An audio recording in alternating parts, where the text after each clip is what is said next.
पिछले वीडियो में हमने देखा था कि समुद्र मंथन यह बुद्ध के द्वारा अपने शावक संघ के साथ किया गया आखिरी मंथन था।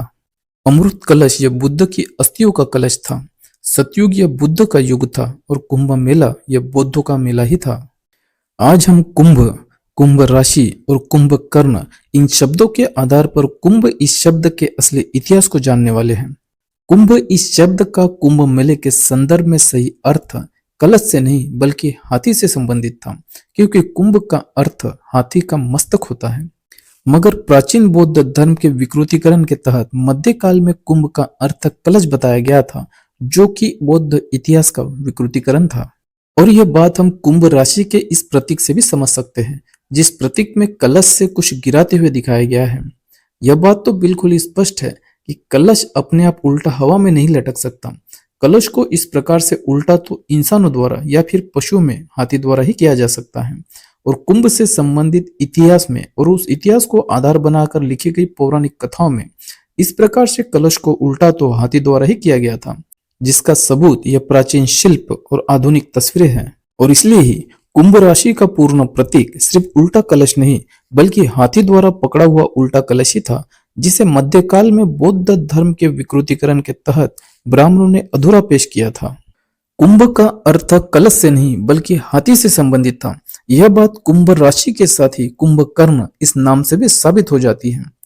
कुंभकर्ण इस नाम का और कुंभकर्ण इस पौराणिक पात्र का सही इतिहास समझने के लिए सबसे पहले हमें यह बात ठीक तरह से समझनी होगी कि जातक कथाओं में नदियों का, पहाड़ों का, पशुओं का, पक्षियों का और ग्रहों का भी मानवीकरण किया गया था।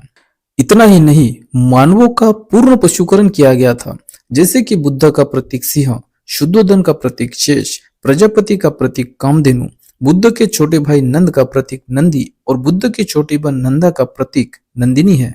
मानवों के पूर्ण पशुकरण की तरह ही कुछ जातक कथाओं में पशुओं का भी पूर्ण मानवीकरण किया गया था और उन पशुओं के पूर्ण मानवीकरण का ही एक उदाहरण कुंभकर्ण है।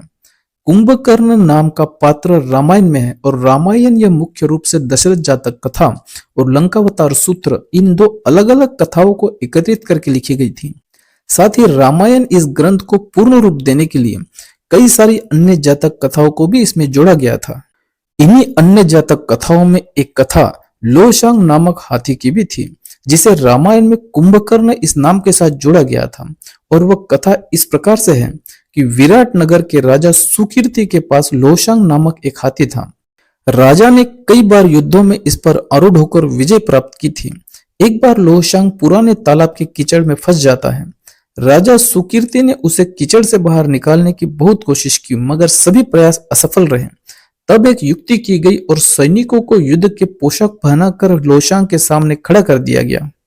इसके बाद लोशांग के सामने युद्ध नगाड़े बजाए गए और सैनिक इस प्रकार से कूच करने लगे जैसे कि वे शत्रु पक्ष की ओर से लोशांग की ओर बढ़ रहे हो।